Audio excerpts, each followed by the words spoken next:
नमस्कार दोस्तों, मैं रोहित कुंबर सफल क्लासेज में आपका स्वागत करता हूं। आज का जो अपना टॉपिक है 11th क्लास का 11th क्लास का टॉपिक। और अभी तक अपनों ने चैप्टर कर लिए 3। थर्ड चैप्टर हो गया अपना, फर्स्ट हो गया और सेकंड हो गया। ठीक है जी, इनकी वीडियो अपने डाल दी गई है। अब बात आती है अपना चैप्टर नंबर 5th, 5वें चैप्टर के अपने 4th नंबर। पुरानी बुक्स में 5वां है, नई बुक्स में 4th नंबर चैप्टर है, क्योंकि पुरानी बुक्स का जो 4th चैप्टर था गणितीय आगमन का सिद्धांत वो हटा दिया गया है। पर हटा तो दिया गया है, पर फिर भी अपने ना 12th क्लास में कुछ ऐसे क्वेश्चन आएंगे, 12th के बाद भी आ सकते हैं, ग्रेजुएशन वगैरह में भी आ सकते हैं। ठीक है, तो वो फॉर्मूले उसमें कई बार जो पढ़ सकती है गणितीय आगमन के सिद्धांत की, वो भी अपने को आना चाहिए वैसे तो। पर एक बार अपने टॉपिक नहीं है तो उसको एक बार छोड़ेंगे। नई बुक के अकॉर्डिंग अपना 4th चैप्टर जो है वो है समिश्र संख्याएं। ये क्या चैप्टर का नाम? समिश्र संख्याएं। इसको इंग्लिश में बोलते हैं कॉम्प्लेक्स नंबर। वो इसी से आगे आ जाएंगी। द्विघाती समीकरण भी हैं, वो इसमें ही आगे आ जाएंगे। ठीक है, मेन समिश्र संख्याओं से मतलब है। अब बात आती है फिर संख्याओं पे रोला आ गया अपना। पुराने टाइम से संख्याएं पढ़ते पढ़ते थके नहीं अपने, अब कोई और नई संख्याएं आ गई। तो मैंने स्टार्टिंग में बताई है संख्याएं या नंबर्स कितने टाइप के होते हैं। एक तो होती है वास्तविक संख्याएं, एक होती है काल्पनिक। और यदि पुराने स्टूडेंट कोई भी हैं तो उनको पता भी है, इसको बोलते हैं रियल नंबर, इसको बोलते हैं इमेजिनरी नंबर। इमेजिनरी नंबर, ठीक है। अब मेन बात ये है कि वास्तविक संख्याओं को तो 6ठी क्लास से लगे थे और 10वीं क्लास तक पढ़ते ही जा रहे थे। वास्तविक संख्याएं पढ़ी हैं, पूर्णांक, प्राकृत संख्याएं, परिमेय संख्या, अपरिमेय संख्या, वो सारी इसी का खेल है। अब जो नई सीख रही है वो काल्पनिक संख्याओं के बारे में सीखना है। काल्पनिक संख्याएं वो होती हैं जिनके अंदर अंडररूट में माइनस की डिजिट आ जाए। अंडररूट के अंदर माइनस की डिजिट ऐसी कोई भी आ जाए, ठीक है, वो सारी की सारी संख्याएं काल्पनिक है। मतलब वो हकीकत में संख्याएं नहीं थी, इनकी सिर्फ कल्पनाएं की गई है। हकीकत में संख्याएं यही थी, इसलिए इसको वास्तव में जो संख्याएं थी इसलिए उसको वास्तविक संख्याएं बोलते हैं। समझ आ रही बात? रियल में जो थी ये इमेजिनेशन में थी, इमेज ही कर सकते थे, बस उसको सोच ही सकते थे। तो इस चीजों के बारे में जो है जिन्होंने मैथ ली होती है वही पढ़ पाते हैं, शौक से पढ़ना होता है जिनको, बस हाँ ये भी पढ़ना है कि नहीं, इसलिए 11th क्लास में डाला गया चैप्टर। समझ आ गई? तो अपने अब यहाँ एक नई चीज सीखेंगे, काल्पनिक संख्याएं पहले, फिर काल्पनिक संख्याओं से अपने बनाना सीखेंगे समिश्र संख्याएं, फिर समिश्र संख्याओं और काल्पनिक संख्याओं की सहायता से अपने आगे सीखेंगे द्विघात समीकरणों को हल करना। क्योंकि द्विघात समीकरण तुमने 10वीं क्लास में भी पढ़ी थी, हल करना, द्विघाती सूत्र लगा के हल करना। पर कई बार वहां क्या होता था कि b plus minus minus b, और ये श्रीधराचार्य फॉर्मूला जब तुम लगाते थे, याद आ रहा होगा तुम्हें, x की वैल्यू निकालने के लिए ऐसी इक्वेशन अपनी द्विघाती समीकरण होती थी। तो वहां क्या होता था कि यदि अंडररूट में ये b² - 4ac की वैल्यू अपने वहां पे भी करी थी कि b² - 4ac की वैल्यू नेगेटिव आ जाए या 0 से क्या आ जाए, छोटी आ जाए या नेगेटिव आ जाए, तो अपने उस टाइम पे कह देते थे ना कि मूल काल्पनिक है। मूल काल्पनिक का मतलब क्या होता था कि इसके जो x के मान आएंगे वो काल्पनिक संख्याओं में आएंगे। तो उस टाइम पे अपने उसको कह देते थे कि हल नहीं निकलेंगे, अपने एक बार के लिए छोड़ देते थे, क्योंकि वो सीखना ही कहाँ था, 11वीं क्लास में सीखना था, +1 में अपने को सीखना था। और वही बात कि यदि b² - 4ac का मान नेगेटिव आ गया तो अंडररूट में क्या हो जाएगा, नेगेटिव। अंडररूट में नेगेटिव आते ही उस नंबर को क्या बोल देते हैं, काल्पनिक। इसलिए ये सारा मैटर जो अपने काल्पनिक संख्याओं वाले जो क्वेश्चन होंगे ना हमारे, जो अंडररूट में क्या बना रहे होंगे, माइनस बना रहे होंगे, ऐसी कंडीशंस वाले द्विघात समीकरण जो होंगी वो यहाँ पे पढ़नी है अपने को अच्छे तरीके से। ठीक है, बाकी तो सिंपल वाली तो उन्होंने 10वीं क्लास में भी पढ़ी, 8वीं में भी पढ़ी, 9वीं में भी पढ़ी है ढंग से। ठीक है ना, ये अपना बेसिक होगा इसमें। अब बात करते हैं पहले काल्पनिक संख्याओं। काल्पनिक संख्याएं कौन सी होती हैं ये मैंने तुम्हें बताया। अब काल्पनिक संख्याओं को एक नए तरीके से लिखा जाता है। अब वो नया तरीका क्या है उस पर फोकस करते हैं थोड़ा सा। मैंने बताया कि अंडररूट में -1 आ जाए या अंडररूट में माइनस की कोई भी डिजिट आ जाए तो वो सारी संख्याएं काल्पनिक संख्याएं होती हैं। इमेजिनेशन नंबर है, इमेजिनरी नंबर है हमारे। अब इसको इन शॉर्ट में एक नया नाम दे दिया, नया नाम आएगा आयोडा। आयोडा इसका आई से लिखा जाता है ऐसे, और वैसे फॉर्म फ्लो में आइटा आइटा आइटा करते रहते हैं इसको, ये आइटा इतना आइटा ऐसे बोलते बोलते आयोडा पूरा बोला नहीं जाता, वो फ्लो में क्या है आइटा आइटा सभी के मुंह पे चचा होता है, ठीक है। तो अपने भी आइटा आइटा ही चलाएगा, अपने भी धीरे धीरे आयोडा तो पूरा बोल ही नहीं सकेंगे।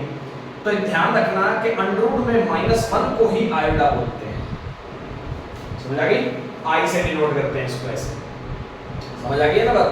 अब ये बात ध्यान रखी, इसको अपने आयोडा बोलते हैं, ये बात भी आ गई हमारे पास। और आयोडा की वैल्यू कितनी होती है अंडर रूट में -1। तो मेरे को बताओ अंडर रूट में -2 को क्या बोलेंगे, अंडर रूट में -2 ना, अंडर रूट में -1 को ही ओनली आयोडा बोलते हैं। अब इसको मैं क्या लिख सकता हूं, अंडर रूट में -1 इनटू में 2 ऐसे लिख सकता हूं, -2 लिख सकते हैं। अंडर रूट के अंदर -2 है, -2 को अपने ऐसे लिख सकते हैं, लिख सकते हैं ना। तो अंडर रूट में अलग अलग डिजिट हो जाती है मल्टीप्लाई में करना चाहे तो, ये भी बात सही है। इसको अपने क्या बोलते हैं आयोटा, और इनटू में कौन पड़ा रहेगा अंडर रूट 2, तो इसका मतलब माइनस अंडर रूट 2 को क्या बोलेंगे, माइनस का अंडर रूट 2 आयोटा बोलेंगे, यदि अंडर रूट में है तो, समझ आ गई, आयोटा ऐसे बोला जाएगा, ठीक है। 3 आयोटा, इसकी वैल्यू कितनी होगी बताना, माइनस का 3 किसने कहा है, ये जल्दबाजी में गलतियां मत करना, इसकी वैल्यू होगी 3 और अंडर रूट में -1। अब इसको ऐसे मत लिख देना माइनस का अंडर रूट 3, बस यही चीज को सिखाना चाह रहा हूं पहले स्टार्टिंग में मैं, कि ये कंफ्यूजन दूर हो तुम्हारा। अंडर रूट के अंदर -2 है तो उसको ऐसे करके देखो क्या लिखा, अंडर रूट 2 आयोटा, और 3 आयोटा का मतलब क्या है, 3 तो बाहर है, आयोटा आयोटा के अंदर -1 है, ये अंडर रूट के अंदर -1, अंडर रूट आयोटा को अंडर रूट में -1 लिखते हैं, समझ आ गई, ये चीज है। तो इसको सॉल्व कर लोगे तो इसका मतलब ये नहीं हुआ कि 3 का अंदर गुना कर दिया, अंडर रूट के अंदर ऐसे सीधी संख्याओं का गुना नहीं होता, समझ आ गई, ये चीज ध्यान देनी है। इस बात में बात क्लियर है, इसको नोट करो पहले तो, इस छोटी सी बातों को नोट करो। ये बताना मेरे को इसका आंसर कितना आएगा, अंडर रूट 5 आएगा बनेगा आपकी बारी है, और इसका मान 5 अंडर रूट -1, समझ आ गई, ये चीजें ध्यान देनी है, इन चीजों में क्लियर करना है पहले, फिर उसके बाद अपने आगे से आगे इनकी वैल्यू भी निकालना सीखेंगे। अभी पहले तो ये बेसिक पता होना चाहिए कि ये इमेजिनरी नंबर को कैसे स्टार्ट किया जाता है।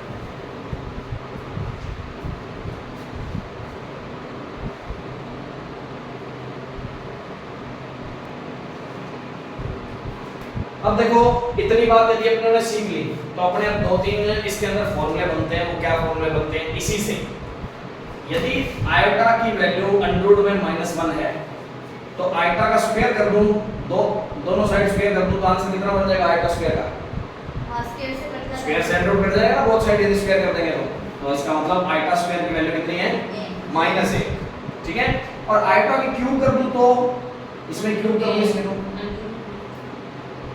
इसकी क्यूब करते हैं, करके दिखाते हैं, देखो आयता की क्यूब करें तो इसका मतलब माइनस में अंडर रूट 1 की क्यूब, बात तो यही है। और इसको मैं क्या लिख सकता हूँ, minus under root 1 minus under root 1 minus under root 1, यही बात है। 2 बार करेंगे तो इसका आंसर तो -1, और इनटू में कौन पड़ा है माइनस में, इसका मतलब -1, और इसको अपने वापस आयता लिख सकते हैं तो माइनस आयता होता है। आयता क्यूब की वैल्यू कितनी होती है माइनस आयता होती है, आयता स्क्वायर की वैल्यू कितनी होती है -1 होती है, आयता की वैल्यू कितनी होती है अंडर रूट 1 होती है। बात समझ आ गई है कैसे किया, तो प्रॉब्लम तो नहीं।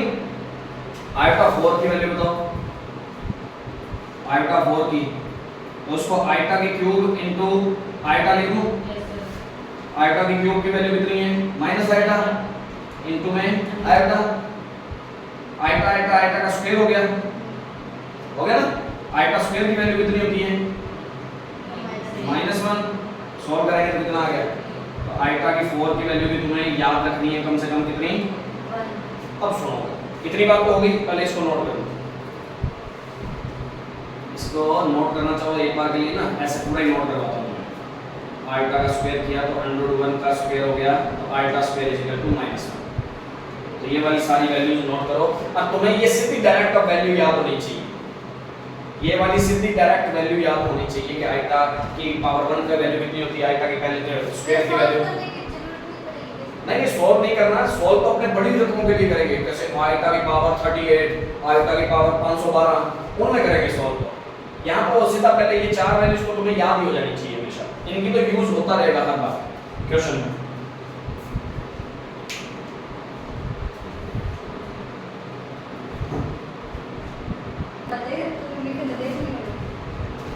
हाँ भाई, अब इतनी बात अपने सीख ली, इनकी चारों की वैल्यू अपने दिमाग में आ गई, तो अपने पास अब क्वेश्चन कैसा है।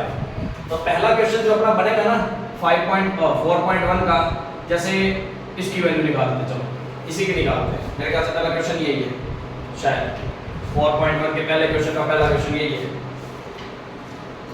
आयोटा की पावर 38 नहीं है क्या? चलो कोई भी नहीं है तो फिर भी अपने एक बार के लिए ऐसे क्वेश्चन एक बार लेके चलते हैं। आयोटा की पावर 38 की वैल्यू निकालनी है अपने, कोई बात नहीं अपने वो भी कर लेंगे। अभी एक बार के लिए एग्जांपल करते हैं, आयोटा की पावर 38 की वैल्यू कितनी बनेगी बताओगे? अब एक बात ध्यान देना कि आंसर निकालने के लिए हमें किसकी हेल्प लेनी चाहिए? आयोटा की पावर 4 बना लो जितनी हो सकती है, 4 के मल्टीपल जितने भी होंगे उनकी वैल्यू हमेशा कितनी आती जाएगी? 1 आती जाएगी ना, तो 1 से मल्टीप्लाई करेंगे तो सेम का सेम रह जाएगा। तो कहने का मतलब हाँ, आयोटा की 4 और उसकी पावर 9, 9 चौक 36 तो होगी और 2 पावर ये, ऐसे कर सकते हैं ना इसको। ऐसे ना लिखना चाहो तो ऐसे एक बार के लिए लिख लो कि 36 पावर अलग और 2 पावर अलग। अब 36 को हम लिख सकते हैं आयोटा की 4 के फॉर्म में, आयोटा की स्क्वायर वैसे का वैसे। तो आयोटा की 4 की वैल्यू कितनी? 1, 1 की पावर कितनी? 9, और आयोटा स्क्वायर की वैल्यू कितनी? -1। दिख रहा है? तो 1 की पावर तो जितनी मर्जी लगा लो 1 ही होता है, इनटू में -1, आंसर कितना आ गया? -1। तो आयोटा की 38 की वैल्यू कितनी होगी? -1 होगी। ऐसी आयोटा की वैल्यू 155, चलो माइनस की निकाल लेते हैं, जैसे ये क्वेश्चन है ही तुम्हारा, आयोटा की पावर -39। आयोटा की पावर यदि -39 आ रही है तो इसका मतलब क्या है? डिवाइड में, यही बात है। अब सुनो, यहाँ से मैंने फिर कहा है पहले किसका मल्टीपल बना लो? 4 के गुणज बना लो। 4 का गुणज कौन है? 36, और 3 पावर अभी और पेंडिंग है, यही है। तो 1 ओवर में 36, इसको आयोटा की 4 की पावर 9 लिख सकता हूँ, आयोटा की क्यूब लिख सकता हूँ। 1 ओवर में आयोटा की 4 की वैल्यू 1 और आयोटा की क्यूब की वैल्यू माइनस आयोटा, यही है। आयोटा की क्यूब की वैल्यू माइनस आयोटा।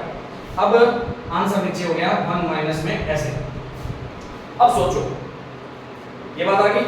अब सुनना कि 1 ओवर में आयोटा, अब यहाँ एक नई चीज तुमने ध्यान देनी है कि यदि नीचे आयोटा आ जाए, आयोटा एक प्रकार से अंडररूट वाली संख्या ही तो है, आयोटा है तो अंडररूट वाली, और बटे में कभी अंडररूट आ जाता था तो मैथ का रूल क्या बोलता है? हरों का वर्गीकरण, रेशनलाइज कर दो इसको, रेशनलाइज कर दो डिनोमिनेटर को, उसको हर को क्या बोलते हैं? डिनोमिनेटर बोलते हैं। तो रेशनलाइज का मतलब, अब यहाँ इसको रेशनलाइज नहीं बोलते, यहाँ बोलते हैं इसका संयुग्मी का ऊपर नीचे गुणा कर दो। यहाँ एक नया नाम आएगा संयुग्मी, कॉन्जुगेट बोलेंगे इसको, ठीक है? उसके बारे में सिखाएंगे क्या होता है क्या नहीं होता। पर एक बार के लिए नॉर्मल आयोटा है ना, नॉर्मल आयोटा है तो ऊपर नीचे आयोटा से मल्टीप्लाई कर दो, बात है, ठीक है? ताकि आयोटा नीचे नहीं आना चाहिए, बात खत्म है। अब ऊपर हो गया माइनस का आयोटा, नीचे हो गया आयोटा स्क्वायर। आयोटा स्क्वायर की वैल्यू कितनी हो जाती है? -1, माइनस से माइनस कट गया, आंसर कितना आ गया? आयोटा आ गया। तो प्रॉब्लम हो जाएगा। क्लियर है बात कैसे करनी है? तो 2 एग्जांपल के तौर पे एक बार इसको भी नोट कर लो। बाकी वीडियो अच्छी लगी हो तो लाइक और शेयर जरूर करें, ज़्यादा से ज़्यादा चैनल को सब्सक्राइब करवाएं, और कोई भी प्रॉब्लम लगती है तो आप कमेंट बॉक्स में बता सकते हैं, और इससे रिलेटेड अपने क्वेश्चन नेक्स्ट वीडियो में करेंगे, ठीक है? फिर भी मैंने एक एग्जांपल के तौर पे ऐसे बता दिया कि कल को ऐसी कंडीशन आती है तो कैसे करना है। अब धीरे धीरे अपने क्वेश्चन जैसे भी करेंगे 4.1 अपने करेंगे तो उसमें आराम से बताते रहेंगे। वीडियो देखने के लिए बहुत बहुत धन्यवाद, थैंक यू।